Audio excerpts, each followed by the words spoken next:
Ornements et broderies pour la noblesse, fonctionnels et ternes pour les roturiers, la mode française du XVIIIe siècle reflétait les inégalités sociales de cette époque.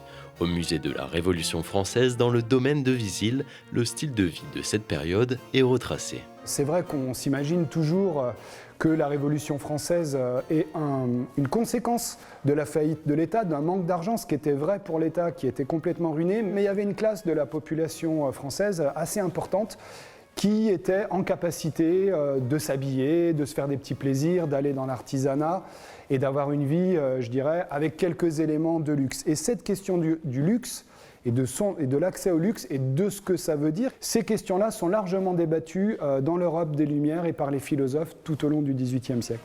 À cette époque, la mode a des répercussions politiques. Par peur d'être suspecté de royalisme ou d'opposition à la Révolution, les vêtements colorés deviennent plus sobres et pour rejeter les codes aristocratiques, les révolutionnaires remplacent la culotte par un pantalon. Malgré tout, le sans-culotte est habillé. Il a un pantalon et puis il a ses habits de guerre, si je puis dire, avec le sabre, avec le fusil et bien entendu, je dirais le hit de la mode, le bonnet phrygien.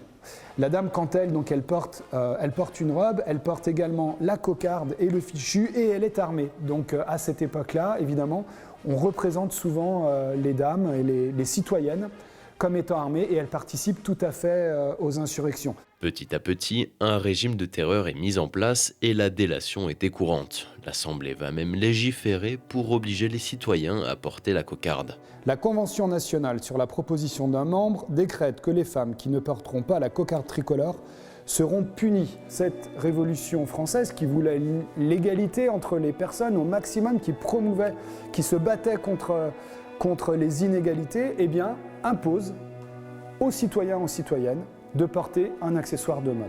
En 1794, la mort de Robespierre met fin à la terreur et la mode change. Face à la rigidité de cette période, les tenues sont provocantes avec des robes transparentes pour les femmes et des pantalons moulants pour les hommes. Les coiffures rendent hommage aux guillotinés en relevant les cheveux pour découvrir la nuque. Aujourd'hui, certains éléments stylistiques de cette époque perdurent, comme le frac, devenu un incontournable du costume 3 pièces.